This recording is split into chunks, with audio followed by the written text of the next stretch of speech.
చూడుదనో, ఎప్పటినుంచో నీతో చాలా విషయాలు మాట్లాడాలని ప్రయత్నం. కానీ టైం దొరికితేనా? నా ఫ్యాక్టరీ ఇప్పుడు బాగా నడుస్తోందని నీకు తెలుసు కదా. ఈ రోజున డబ్బుకి ఏ విధమైన లోటు లేదు. అన్నీ ఉన్నాయి గాని మగపిల్లాడు లేడే అన్న దిగులొకటే ఉండేది ఎంతకాలమునో. ఇప్పుడు బాలకృష్ణ వచ్చేసరికి ఇంకా ఆ కోరిక తీరిపోయింది. అందులోనూ వాడు ఎంతో బుద్ధిమంతుడు. ఎంత చక్కగా చదువుకుంటున్నాడో నీకు తెలుసుగా. వచ్చే సంవత్సరంతో వాడి బీకాం అయిపోయిందంటే ఆ తర్వాత ఇంకా పెద్ద చదువులు చదివించాలని ఉంది నాకు. ఎంకాం కూడా చదివించి ఈలోగా ఐఏఎస్ కూడా పంపాలని అనుకుంటున్నాను. ఒకవేళ ఇవేమీ కుదరకపోయినా అహ్మదాబాదుకు పంపి ఎంబీఏ చదివిస్తే సరిపోతుంది. వింటున్నావా ధనలక్ష్మి? మధ్యలో మాట్లాడడం ఆపి అడిగాడతను. అతను ఊహించినట్లే ధనలక్ష్మి ముఖంలో మార్పు కనిపించింది. ఆమెకు తమ్ముడే ప్రాణమని, అతనే సర్వస్వమని రామచంద్రానికి తెలుసు. అంచేత ఆమె తమ్ముణ్ణి పెద్ద చదువులు చదివిస్తానని, గొప్ప వ్యక్తిని చేస్తానని, వాడికి అద్భుతమైన భవిష్యత్తు రూపొందిస్తానని మాట్లాడితే ఆమె తప్పక ప్రసన్నమవుతుంది. ఎరవేసి చేపను పట్టుకున్నట్లు తన వలలో పడక తప్పదామె. అందుకు నిదర్శనంగా ఆమె ముఖంలో అంతకుముందు కనిపించిన భయం, దుఃఖం రెండూ మాయమైపోయాయి. వాటి స్థానంలో సంతోషం తొణికిసలాడుతోంది. మీకెందుకు మావయ్య ఇంకా శ్రమ? ఇంతకాలం మా కోసం మీరు పడ్డపాట్లు చాలవా? బాలకృష్ణకు కావలసిన చదువు చెప్పించారు కదా. వచ్చే ఏడాదితో ఆ బీకాం అయిందంటే బ్యాంకులో ఉద్యోగం దొరకడం తేలిక అంటున్నారు. మీకింకా రుణపడ్డం ఏం భావ్యం మాకు? కృతజ్ఞత నిండిన స్వరంతో అందామే. ఏంటి, బీకాం అవగానే ఉద్యోగమా? ఆశ్చర్యంగా అడిగాడతను. అవును మావయ్య, వాడి ఉద్దేశం కూడా అదే. మీ ఇద్దరూ పిచ్చివాళ్లే ధనం. బీకాంకి ఏం ఉద్యోగం దొరుకుతుంది? బ్యాంకులో అయినా మరెక్కడైనా గుమస్తా ఉద్యోగమేగా. అదే ఎంబీఏ చదివితే ఏమవుతుందో తెలుసా? ప్రారంభంలోనే నెలకు 2,000 రూపాయల జీతం వచ్చే ఉద్యోగం దొరుకుతుంది. అదలా ఉన్నాయి. ఐఏఎస్లో సెలెక్ట్ అయ్యాడనుకో జిల్లా కలెక్టర్ అవుతాడు కదా. కలెక్టర్ అంటే ఎంత పెద్ద ఉద్యోగం, ఎంత పెద్ద హోదా, ఎంత అధికారం. అతని మాటలు ధనలక్ష్మిని ఉక్కిరిబిక్కిరి చేశాయి. ఏవేవో ఊహల్లోకి లాక్కుపోయాయి. అబ్బా, ఎంత ఆశ తనకు! ఇదంతా జరగడం సాధ్యమా? అంత ఆశ పనికిరాదు. ఉన్నదాంతో సంతృప్తి పడడం నేర్చుకోవాలి గాని లేని దానికోసం అరులు చాచడం మంచిది కాదు. మావయ్య, తమ్ముడు బీకాం చదవడమే ఎక్కువ. ఏదో మీరు పెట్టిన భిక్షేది, ఇది చాలు. ఇంకా మీకు ఎంతకాలం బరువుగా ఉండాలి మేము? రామచంద్రం బాధపడుతున్నట్లు ఆమె వైపు చూశాడు. ధనం, భిక్షం, బరువు అంటున్నావంటే నాకు మీ మీదున్న ప్రేమను నువ్వు అర్థం చేసుకోవడం లేదన్నమాట అన్నాడు నిట్టూరుస్తూ. అది కాదు మావయ్య, నువ్వు ఎన్నైనా చెప్పు. ఈ విషయంలో మాత్రం నేనెవరి మాట విందల్చుకోలేదు. బాలుని పెద్ద చదువులు చదివించడం మాత్రం ఖాయం. దృఢంగా మాట్లాడిన అతని మాటలు విని జవాబు ఇవ్వకుండా మౌనంగా కూర్చుండిపోయిందామె. మనసులో మాత్రం ఆనందం కెరటాల్లా పొంగుతోంది. బాలు కలెక్టర్ అవుతాడా? ఏమో, వాడికి అలా రాసుందేమో. ఎవరికి తెలుసు? పాపం, వాడంటే మావయ్యకి ఎంత ఇష్టం. ఇంతకాలం వాడంటే తనకొక్కదానికే ప్రాణం అనుకునేది. ఇప్పుడు మావయ్య మాటలను బట్టి చూస్తుంటే తనకంటే ఎన్నో రెట్లు తమ్ముణ్ణి ప్రేమగా చూసుకుంటున్నట్లు అనిపిస్తోంది. ఇలాంటి మావయ్యనా తను ఇన్ని రోజులు అపార్థం చేసుకుంటోంది? ఆమె ఆలోచనా సరళిని ఊహిస్తోన్న రామచంద్రం సోఫాలో వెనక్కు వాలాడు. జీవితంలో మనిషికి సంతోషం అనేది ముఖ్యం ధనలక్ష్మి. డబ్బు సంపాదించడమే లక్ష్యమైతే మనిషికి మెషన్కి తేడా ఏముంటుంది చెప్పు? ధనమేమీ మాట్లాడలేదు. మీ అత్తను గురించి చులకనగా మాట్లాడుతున్నానని అనుకోవద్దు ధనలక్ష్మి. కాని ఆమె ఓ తరహా వ్యక్తి, నీకు తెలుసు కదా. ఏ ఒక్కరోజైనా నన్ను భర్తగా గౌరవించి మొసులుకుంటుందేమో చూడు. నిన్ను బాగా చదివించాలని ఎన్ని కలలు కన్నాను. కాని మీ అత్త నా మాట పండించిందా? బాలు విషయంలో నేనేం చెప్పినా వింటుంది. కాని మరి నీ గురించి మాత్రం దేనికి ఒప్పుకోదు. నువ్వంటే దానికి ఎందుకంత మంటో తెలీదు. అసలు దాని ప్రాణానికి డబ్బుకి లంక. ఎంత సంపాదించినా నా మనసుకి శరీరానికి సుఖమేది? నువ్వు చూస్తూనే ఉన్నావు కదూ. రాత్రుళ్ళు నేను ఈ హాల్లో ఒక్కడిని పడుకోవాలి. మీ అత్త గదిలో పుష్ప పక్కన పడుకుంటుంది. అంటే నా వయసు అయిపోయిందనుకుంటుందా? నిజానికి నాకేమంత వయసుంది చెప్పు? తన మనసులో మాటను నెమ్మదిగా బయటపెట్టాడతను. ధనలక్ష్మి ఒక్కసారిగా తెలివిలోకొచ్చింది. అవన్నీ చెప్తోంది ఈ ముగింపు కోసమన్నమాట. తన మనసులోని విషయం ఈ విధంగా తనకు తెలియజెప్పడానికన్నమాట. ఇంకా అతనితో ఆ విషయం మాట్లాడడం శ్రేయస్కరం కాదనిపించిందామెకి. భోజనానికి వస్తారా మావయ్య? అన్నీ చల్లారిపోతాయి మళ్ళీ. అదిగాక నేనన్నీ సర్దేసి వంటిల్లు కడగాలి అందామే లేచి నిలబడుతూ. రామచంద్రం లేవకుండానే ధనలక్ష్మి వంకే కన్నార్పకుండా చూడసాగాడు. ధనలక్ష్మి, నీకూడా నా మీద దయలేదా? చెప్పు ధనలక్ష్మి, నేను కోరుకుంటున్న ఒకే ఒక్క సంతృప్తిని ప్రసాదించలేవా? ధనం వణుకుతూ వంటింట్లోకి చేరుకుంది. రామచంద్రం నెమ్మదిగా వంటింట్లోకొచ్చాడు. ధనం చెవిలో గుసగుసలాడినట్లు పిలిచాడతను. అతని చేయి ఆమె వీపు మీద పాములా పాకుతోంది. అదిరిపడి పక్కకు తప్పుకుందామే. మామయ్య, ఏమిటిది?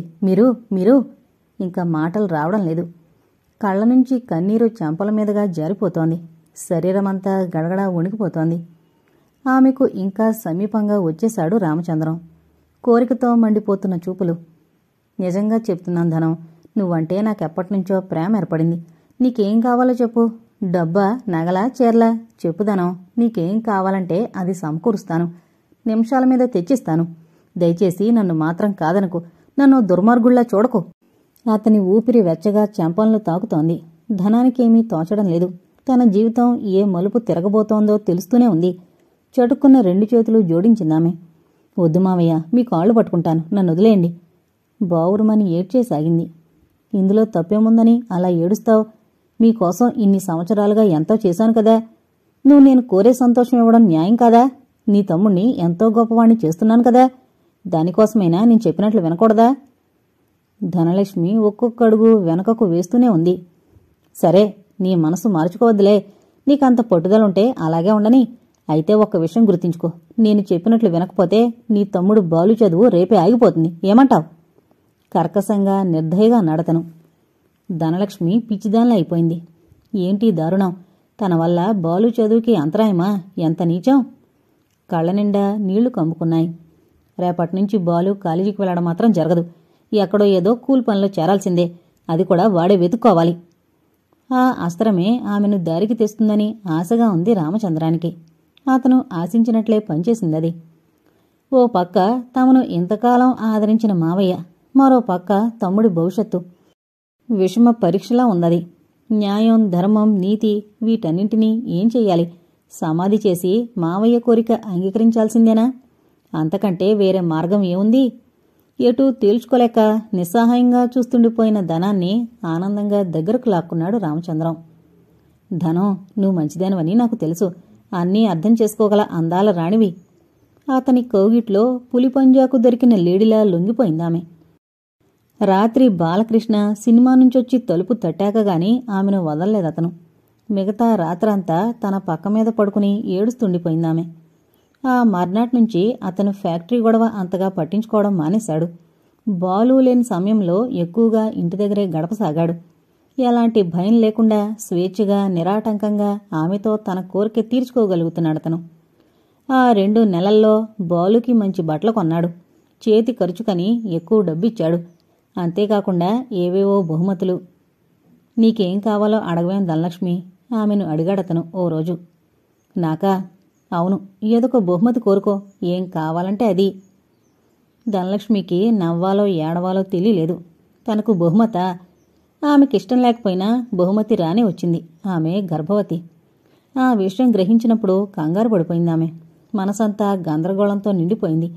ఈ విషయం ఇంకా కొంప మీదకు రాకముందే మామయ్యతో చెప్పేయాలి. మధ్యాహ్నం 2 గంటల సమయంలో పిండి మిషన్కి గోధుమలు తీసుకుని బయలుదేరింది ధనలక్ష్మి. పిండి మర దగ్గర గోధుమలిచ్చి తను ఆ పక్కనే ఉన్న షాపులోకెళ్లి ఫోన్ చేసిందామె. హలో అన్నాడు రామచంద్రం. ఆ గొంతు వినగానే ఆమెకు కళ్ల వెంబడి నీళ్లు తిరిగాయి. నేను మావయ్య, ధనలక్ష్మిని. ఏంటి ధనం, ఏంటి సంగతి? నీతో ఓ ముఖ్యమైన విషయం మాట్లాడాలి. ఏ విషయం? త్వరగా చెప్పు. అవతల నాకు ముఖ్యమైన పనులున్నాయి. కోపంగా అన్నాడతను. అది కాదు మావయ్య, మరి నాకిప్పుడు 3వ నెల. ఆ మాట అంటుంటే ఆమె కళ్ల వెంబడి నీళ్లు కారిపోయాయి. రామచంద్రానికి ఆ మాట వింటూనే చెమటలు పట్టేశాయి. కొద్ది క్షణాలు ఆలోచనలో పడ్డాడతను. సరే, ఫోన్ పెట్టేసి నువ్వింటికెళ్ళు. నేను డాక్టర్ని అడిగి మందు తెస్తాను.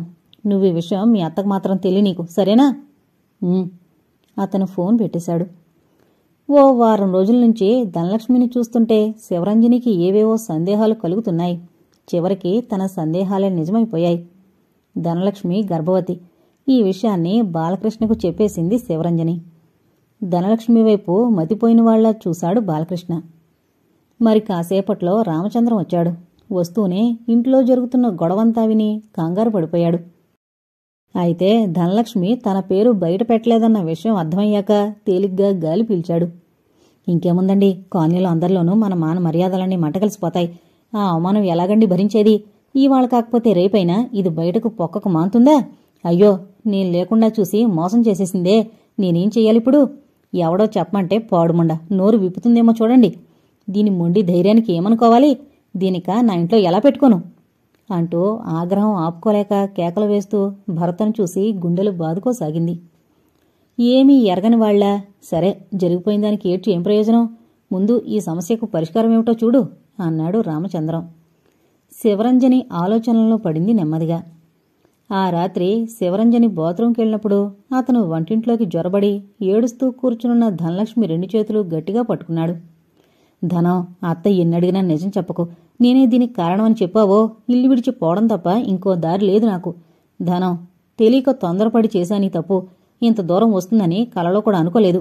నీ కాళ్ళు పట్టుకుంటాను, నా పేరు మాత్రం బయటపెట్టకు అంటూ చటుక్కున వంగి ఆమె పాదాలు ముట్టుకుని కళ్ళకద్దుకుని అక్కడ్నుంచి వడివడిగా వెళ్ళిపోయాడు. అతని వంకే అయోమయంగా గుడ్లప్పగించి చూస్తుండిపోయింది ధనలక్ష్మి. టెలిగ్రామ్ ఇచ్చిన 3వ రోజు ఉదయమే ఎవరికేం జరిగిందోనని ఆదుర్దాతో భర్తతో సహా వచ్చి దిగింది కాంతం. ఏంటక్క, ఏం జరిగింది అంది శివరంజన్తో సహా అందరూ క్షేమంగానే ఉండడం చూసి. కొంప మునిగిందే కాంతం, ఈ పోడముండ ధనలక్ష్మి నెలతప్పింది. కాంతం అదిరిపోయింది. ఏంటి? అవునే, ధనం గర్భవతి, 4వ నెల. నేను పుత్తూరులో ఉన్నప్పుడు ఎవరితోనో తందనాలాడి కడుపు తెచ్చుకుందే. ఇప్పుడు నేనేం చెయ్యాలో తోచక నిన్ను పిలిపించాను. కాంతం కొద్ది క్షణాల తర్వాత గాని ఆ షాక్ నుంచి తేరుకోలేకపోయింది. వాడెవడట? అయ్యో పోడముండ, వాడి పేరే చెప్పదే. నోరు మెదపకుండా బేదేసి కూర్చుంది. లాలించి అడిగాను, భయపెట్టి అడిగాను. చావడానికైనా సిద్ధమే గాని నోరు విప్పితేనా?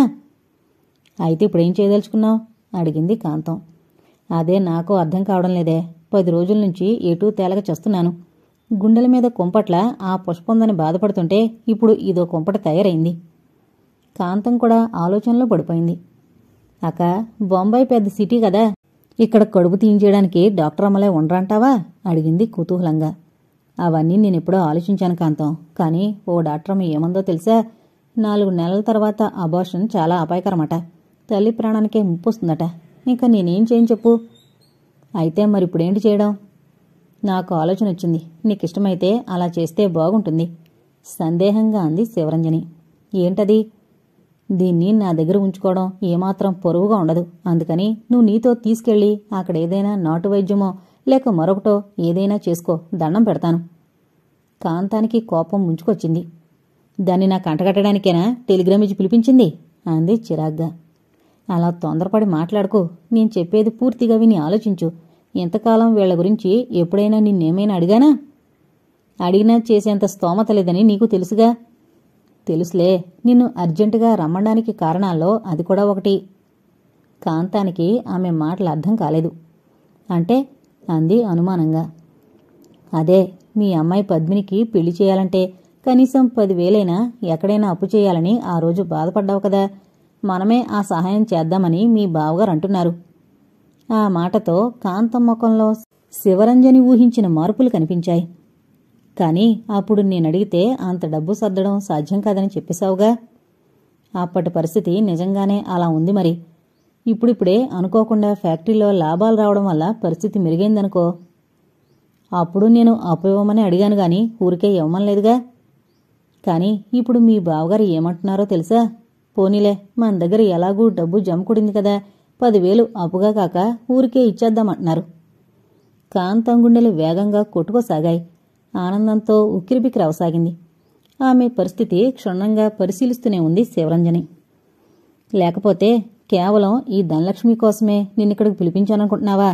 అదీగాక దాని భారమంతా ముందు వెనకలు ఆలోచించకుండా నీ మీద తోసేయడం నాకు మాత్రం న్యాయమా? దీన్ని చెడగొట్టిన వాడెవడో అది చెప్తుందన్న నమ్మకం నాకు లేదు. అసలు దీనికి సంబంధం ఒకరితోనో లేక 10 మందితో ఉందో మనకేం తెలుసు చెప్పు?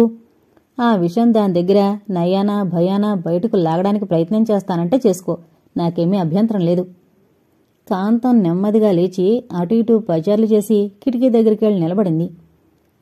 కొద్ది క్షణాల తర్వాత, అయితే ఇప్పుడు ధనాన్ని తీసుకెళ్లి ఏం చేయమంటావు అంది శివరంజన్ వైపు చూస్తూ. చెప్పాను కదా, వీలైతే దాని ప్రాణానికేం పర్వాలేదనుకుంటే వైద్యం చేయించు, లేకపోతే అక్కడే కానుపయ్యే వరకు ఉన్నాయి. ఆ తర్వాత ఏం చెయ్యాలో అప్పుడు ఆలోచిద్దాం. మరి ఊళ్ళో వాళ్ళందరికీ ఏమని చెప్పాలి? అది ఆలోచించానులే. ఒక పసుపుతాడు దాని మెడకు కట్టి దాని భర్త మిలిటరీలో ఉన్నాడని, అంచేత అతని తరపు ఎవరూ లేరని, పెళ్లి కూడా అనుకోకుండా జరగడం వల్ల ఈ విషయం ఎవరికీ తెలీదని చెప్పొచ్చు. కానుపయ్యాక మాత్రం వెంటనే ఏదొక దారి చూపించాలి దానికి అంది కాంతం.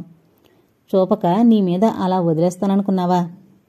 అంటే ఓ 6 నెలల పాటు దీన్ని చూసుకుంటే చాలంటావు, అంతేనా? చాలు. శివరంజని మాటల మీద నమ్మకం కుదిరింది కాంతానికి. అక్కడ్నుంచి పక్క గదిలో ఉన్న భర్త దగ్గరికెళ్లి శివరంజని చెప్పిన విషయాలని అతని చెవిని వేసిందామె. అతను కొద్దిసేపు నిశ్చేష్టుడైపోయాడు.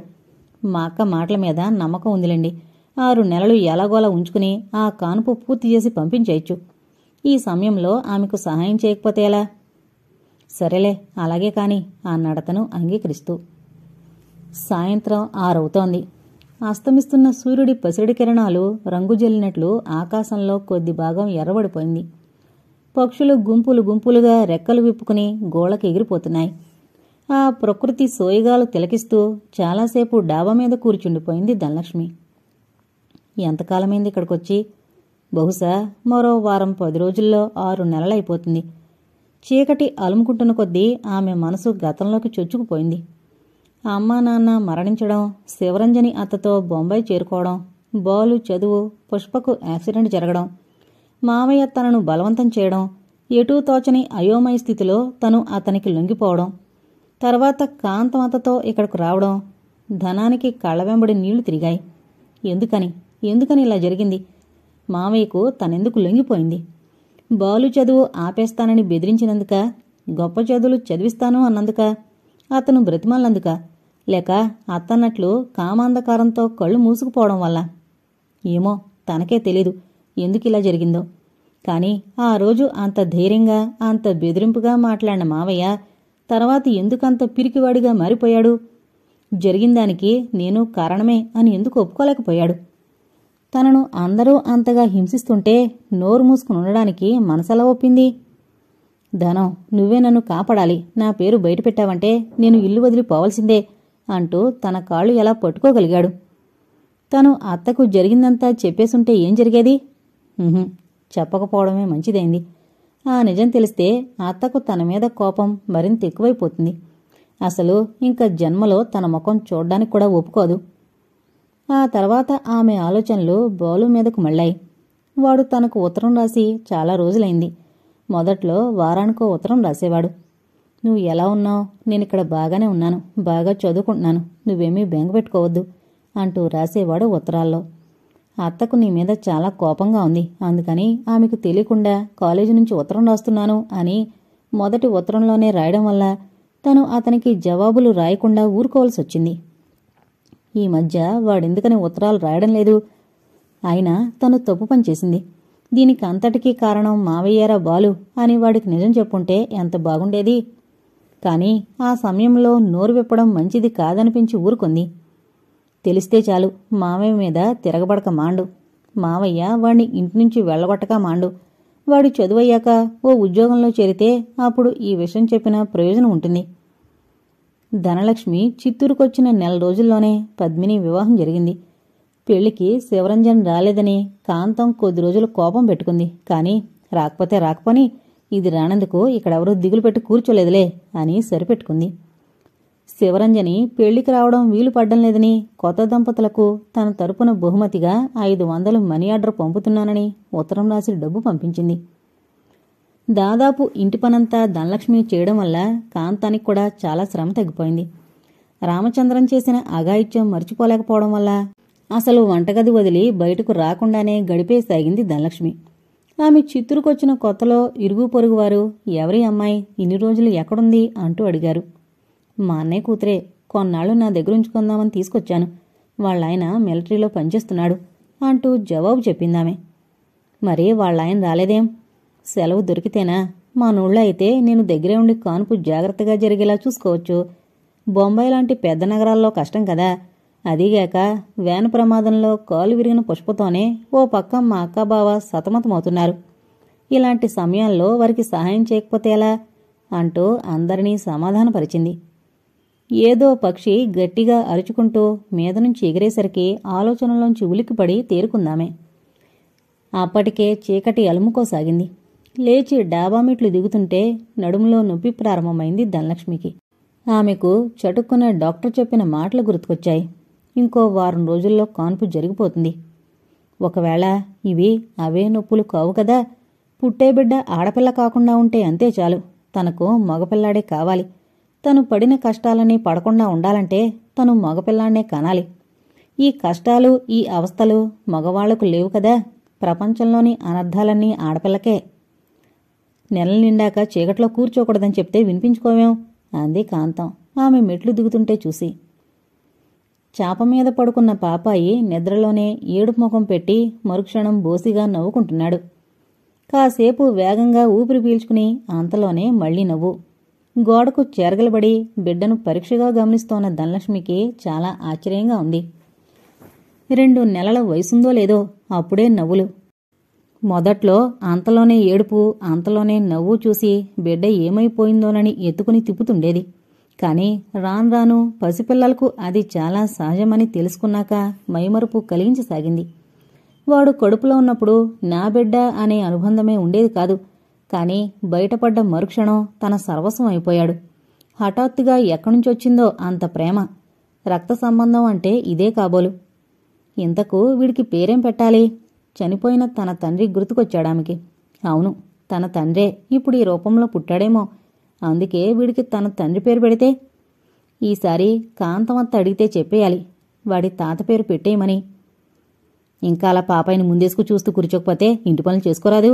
ఈ కాలంలో వారం 10 రోజుల్లోనే అన్ని పనులు చేసుకుంటున్నారు అందరూనూ అంటూ కాంతం గదిలోకి రావడంతో ధనలక్ష్మి మనసు చివుక్కుమంది. వారమేంటమ్మా, అమెరికాలో 3వ రోజు నుంచే వంట పని ఇంటి పని అంగళ్ళకెళ్లడం అన్నీ చేసుకుంటారట అంటూ తల్లిని బలపరిచింది ఆమె 4వ కూతురు వనిత.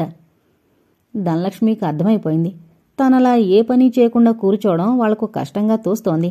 నిజమే, తను వాళ్ల దృష్టిలో ఓ పని మనిషి, అంతకంటే ఎక్కువేమీ కాదు. ఆ రోజు నుంచి మళ్లీ ఇంటి పనంతా తన మీదే వేసుకుందామే. తన పరిస్థితే ఇలా ఉంటే ఇంకా తన బాబు విషయం వీళ్ళెందుకు పట్టించుకుంటారు? వాడికి పేరెందుకు పెడతారు? ఒరే బాబు, నువ్వు చాలా దురదృష్టవంతుడురా. అందుకే నా కడుపును పుట్టావు. నీకు ఇక్కడ ఏ ముద్దు ముచ్చట జరగదు. అందుకని నేనే నీకు పేరు పెట్టేస్తానివాళ. ఏం పేరో తెలుసా? రామకృష్ణ. మీ తాత పేర్రా ఇది. పాపాయిని ఒడిలో పెట్టుకుని మాట్లాడుతుంటే ఆమె కళ్ల వెంబడి కన్నీరు జలజలా రాలిపోసాగింది. రాను ఆమెలో అశాంతి పెరిగిపోసాగింది. బాలకృష్ణ పరీక్షలైపోయి ఓ నెల గడిచిపోయి ఉంటుంది. అయినా అతను తనను చూడ్డానికి రాలేదు. పోనీ కనీసం పరీక్షలు బాగా రాశాను అని ఓ ఉత్తరం ముక్కైనా రాయొచ్చు కదా. ఇన్ని రోజులు అత్తామామలకు భయపడి తనకు ఉత్తరం రాయలేదు అనుకోవచ్చు. కాని ఇప్పుడింకా ఎందుకు ఉపేక్షిస్తున్నట్లు? ఒకవేళ ఉద్యోగం కోసం ప్రయత్నిస్తున్నాడేమో, లేదా పరీక్షలవగానే బ్యాంకులో ఉద్యోగం ఇప్పిస్తానన్న అతని ప్రొఫెసర్ సహాయం చేయలేకపోయాడేమో. అదీ కాకపోతే ఒకవేళ పరీక్షలకు బాగా కష్టపడ్డం వల్ల వాడి ఆరోగ్యం దెబ్బతిందేమో. ఆ విషయం రాస్తే తను బాధపడుతుందని రాయడం లేదేమో. వాడికి తనంటే ఎంత ప్రేమ, తన మనసు నొప్పించకుండా ఉండాలని ఎంత జాగ్రత్తగా మొసలుకునేవాడు. తనిక్కడికొచ్చేటప్పుడు కూడా ధైర్యంగా ఉండక్క, నీకు నేనున్నానుగా, నా పరీక్షలవగానే నీ దగ్గరకు వచ్చేస్తాను అంటూ రైల్వే స్టేషన్లో చెప్పలేదు. ఇంకా ఉండబట్టలేకపోయింది ధనలక్ష్మి. వాడు రాయకపోయినా కనీసం తనైనా ఉత్తరం రాసి వాడి యోగక్షేమాలు కనుక్కోవాలి. ఓ ఇన్లాండ్ కవర్ తెప్పించుకుని బాలకృష్ణకు ఉత్తరం రాయసాగిందామే. తమ్ముడు, నీ దగ్గర్నుంచి ఉత్తరాలొచ్చి చాలా రోజులైంది. నాకెందుకో భయంగా ఉంది. ఎప్పుడూ నీ ఆలోచనలతోనే గడిచిపోతుంది. పరీక్షలు బాగా రాశావా? నువ్వు రావడం సాధ్యం కాకపోతే కనీసం జవాబైనా రాసి పడేయ్ అంటూ రాసి పోస్ట్ చేసిందామె. ఆ ఉత్తరం పోస్ట్ చేసి 15 రోజులైనా కూడా అతని నుంచి జవాబు రాలేదు. కాంతం అతను అడిగితే చెప్తుందేమో అన్న ఆశతో ఆమెను అడిగిందామె. వాళ్ళ విషయాలు ఎందుకు నీకిప్పుడు? ఇక్కడ నీకేమైనా తక్కువైందా? మేమంతా నీకు బంధువులం కామా అంటూ ఆమె చిరాకు పడేసరికి ఇంకా మాట్లాడకుండా ఊరుకుండిపోయింది. ఆ రోజు ఉదయం 10 గంటలవుతుందేమో. వంటింట్లో బియ్యం గాలించి ఎసరు పెట్టి నీళ్లలో బియ్యం వేస్తున్నప్పుడు ముందు గదిలో ఎవరిదో పరిచయమైన గొంతు వినిపించింది ధనలక్ష్మికి. రానాయనా రా, వస్తున్నట్లు ఉత్తరం కూడా రాయకుండా వచ్చావేం? అత్త గొంతు. అనుకోకుండా బయలుదేరానత్త, అందుకని రాయలేదు. ధనలక్ష్మి గుండెలు వేగంగా కొట్టుకోసాగాయి. పోయిన ప్రాణం తిరిగొచ్చినట్లు అనిపించింది. అది బాలకృష్ణ గొంతు. ఒక్క అంగలో వంటింటి గడప దగ్గరకొచ్చి బాగున్నావా తమ్ముడు అంది. మౌనంగా తలు పడతను. అత్తకి చెప్పేశాను, మనం సాయంత్రం ఊరికి బయలుదేరుతున్నాం. నువ్వు బట్టలన్నీ సర్దుకుని రెడీగా ఉండు అన్నాడు. ఆ మాట చాలా సంతోషం కలిగించింది ఆమెకి. అప్పటికప్పుడే తన బట్టలు, బాబు బట్టలు, మిగతా సామాన్లు సర్దేసుకుందామే. బస్సు హైదరాబాదు చేరుకునేసరికి ఉదయం 8 గంటలవుతోంది. ఒరే, నీ అల్లుణ్ణి చూడనేలేదు నువ్వు. నిజం చెప్తున్నాను, వీడికి మన నాన్న పోలికలు చాలా ఉన్నాయి. అందుకని వీడి పేరు కూడా అదే పెట్టాను. ఆమె ఆ పిల్లవాడి వంక ప్రేమతో చూస్తూ సంతోషంగా అమాయకంగా మాట్లాడుతుంటే బాలకృష్ణ కళ్ళ వెంబడి నీళ్లు తిరిగాయి. పాపాయి వంక ఓసారి చూసి అంతలోనే చూపులు మరలు చేసుకున్నాడు. బస్ దిగి ఆటోలో ఓ మంచి హోటల్కెళ్ళి కాఫీ పలహారాలు ముగించారిద్దరు. బొంబాయికెళ్లే దారిలో ఉందా హైదరాబాద్ అడిగింది ధనలక్ష్మి. కాదు. మరి ఇక్కడికి ఎందుకొచ్చాం మనం? కొంచెం పనుంది. ఆమె వంక చూడకుండా అన్నాడతను. హోటల్ నుంచి మళ్లీ బయటకొచ్చి ఆటో ఎక్కి 10 నిమిషాల్లో ట్యాంక్ బండ దగ్గరున్న పిల్లల పార్కుకు చేరుకున్నారు. ఇద్దరూ పార్కులోకి నడిచి బెంచి మీద కూర్చున్నారు. హుస్సేన్ సాగర్ వర్షాలకు పూర్తిగా నిండిపోయింది. పార్కులో కొంతమంది పిల్లలు ఆడుకుంటున్నారు. మనకు సాయంత్రం 4:30కు బొంబాయి రైలుంది. నేను నా పని చూసుకున్నాక మళ్లీ హోటల్కెళ్ళి భోంచేసి స్టేషన్కి వెళ్ళిపోదాం అన్నాడతను. ఆమె అర్థమైనట్లు తల ఊపింది.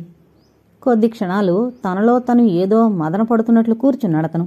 ఆ తర్వాత తన చేతి వేళ్లవంక చూసుకుంటూ, నీతో ఓ విషయం మాట్లాడాలక్క అన్నాడు నెమ్మదిగా.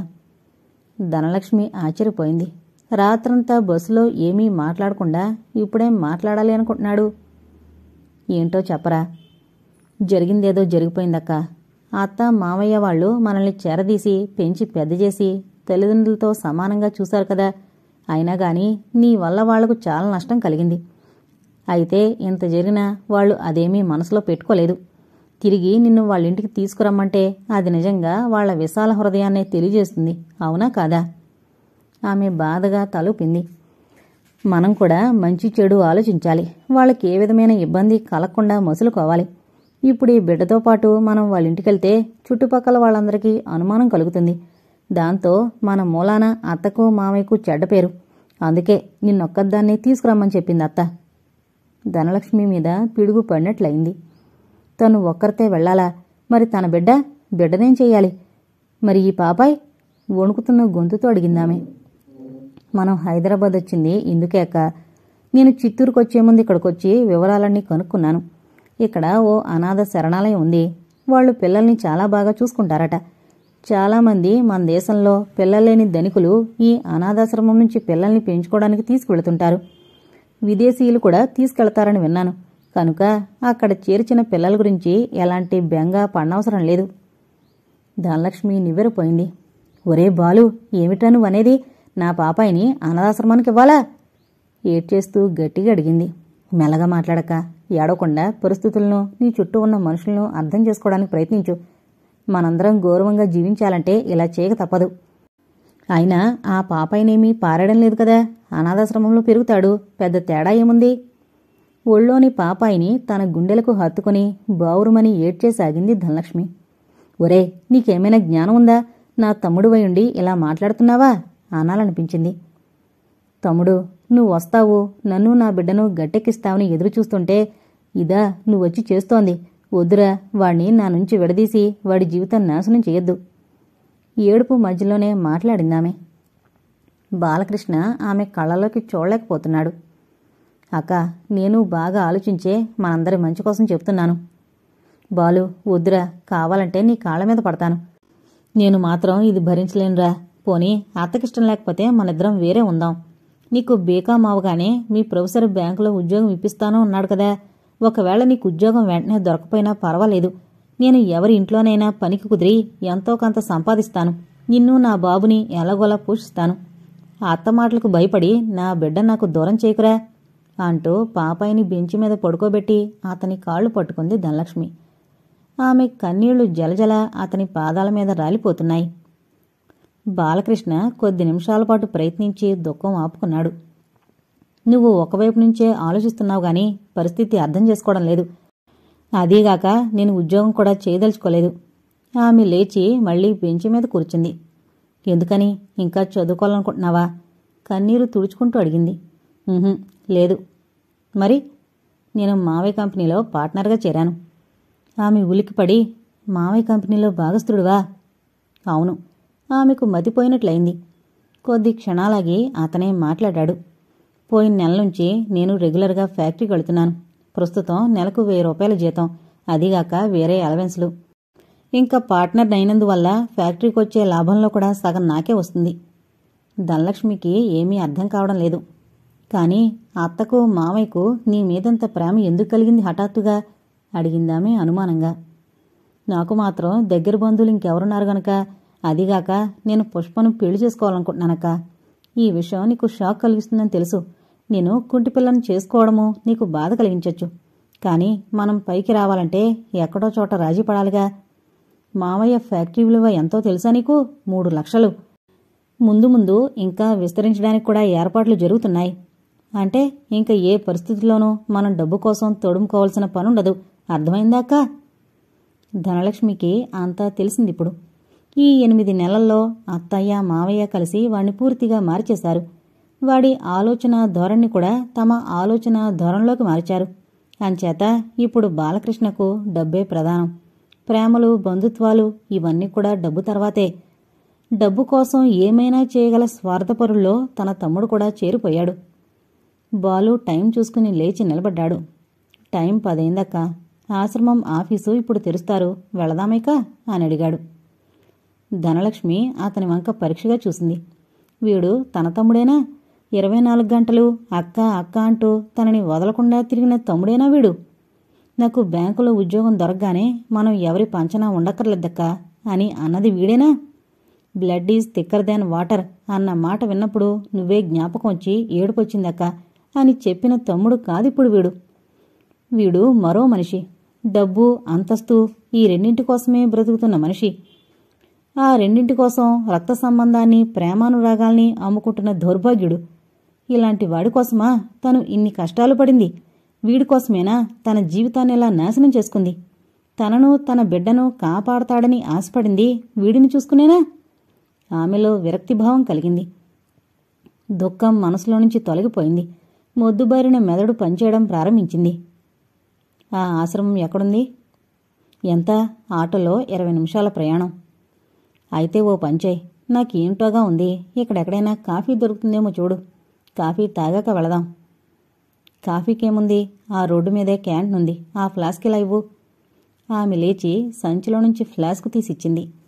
5 నిమిషాల్లో వస్తాను అనేసి పెద్ద పెద్ద అంగలతో రోడ్డు మీదకి వెళ్ళాడతను. అతను కనుమరుగవగానే ధనలక్ష్మి బాబుని చేతుల్లోకి తీసుకుని లేచి నిలబడింది. ఆమెకిప్పుడు ప్రపంచమంతా శూన్యంగా కనిపించసాగింది. ఇంకా తనకెవ్వరూ లేరు.